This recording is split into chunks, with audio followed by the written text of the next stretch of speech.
in the books, they talk about the idea of pillars. Simon's mom says to Simon that in life you get like 3 pillars. And Simon knows that he's one of Clary's pillars. Simon's the only person that kind of is able to center her. So I think he does that for her because she does that for him. Whenever he's lost, he can go to Clary and find, okay, this is where I am.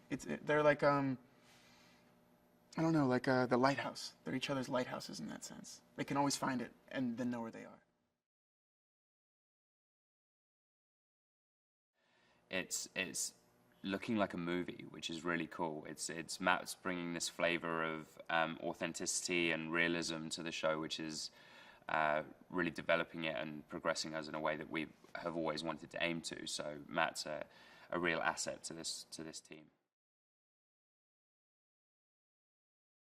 In season 2, we get to learn a little bit more about Jason and Alex's past, how they met, how they became parabatai, and then that becomes a major issue in the beginning of the season because we begin to feel for what it is exactly that defines their relationship and what makes them so upset when they're apart, and that causes significant challenge.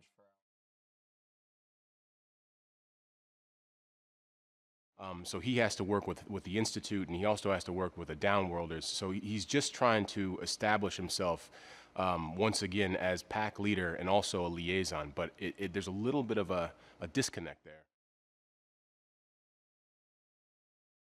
Starting off as almost like a friendship, and then evolving into somewhat of a relationship. But I think what's interesting is seeing kind of how that develops, as opposed to one day you kiss and the next day you're in a relationship. That it doesn't happen that way. And I think what's interesting about this season is what we're trying to do is to develop it and to make it very real and grounded. What any relationship you get into, there's trust, there's question. So there is this new guy in the Institute. His name is Aldertree. Is he bad? Is he good? We don't know yet. Especially his relationship with Isabel. It's going to be very interesting. And he's going to probably take Isabel in a path that she shouldn't be going to.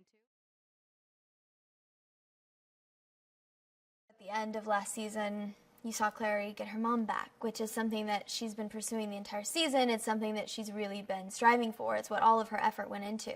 And so that relationship kind of becomes a double-edged sword, because yes, she has her mom back, and yes, that's everything she's wanted, but Clary has grown so much, and she's changed, she's grown up, she's matured, she's learned about this world, she's become a shadow hunter, and her mom still sees her as the little girl that began season 1. So seeing how their relationship changes and how they try to reconnect is interesting, to say the least.